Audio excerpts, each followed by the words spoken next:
example, in the future, when we think of fast food, we think of Panipuri instead of Hamburger. You know, there is a term which says, "Aapke muh mein ghee shakkar." You can be so enthusiastic, I'm sure everybody else will join you in that regard. So my question to you is, do you think also that the Indian culture will become more prominent in the West? That, for example, in the future, when we think of fast food, we think of Panipuri instead of Hamburger. That radios here would start to play Bollywood music, and that H&M t-shirts would have New Delhi printed on instead of New York.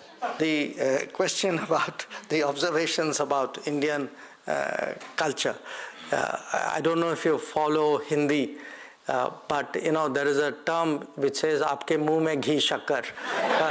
So the meaning, you know, we very sort of welcome in many ways what you say, may it come true, you know, but I actually can see this globalization of Indian culture happening. And it's happening for a variety of factors. One, of course, is because, you know, of the spread of the diaspora. The second is we ourselves, I think, are much more confidently expressing it. It's important we try to find ways of making it more universal. And one very good example of that is actually this initiative which started in 2015 of celebrating the International Day of Yoga.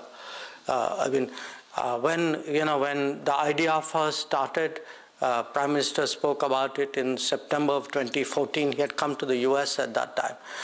I must say, in all honesty, none of us actually could even imagine it would catch on the way it does now. I mean, there is not a country in the world where that enthusiasm for yoga is not there. Perhaps it was there, it may have been dormant, we may have done something to awaken it and take it to a new level. But there are other areas, you know, I mean, it could be music, it could be cinema, I mean, the power of culture. And I think that's a strength of India. It's a strength of India which we have not brought into play in the manner in which we should. And I hope people like you, you know, if you can be so enthusiastic, I'm sure everybody else will join you in that regard.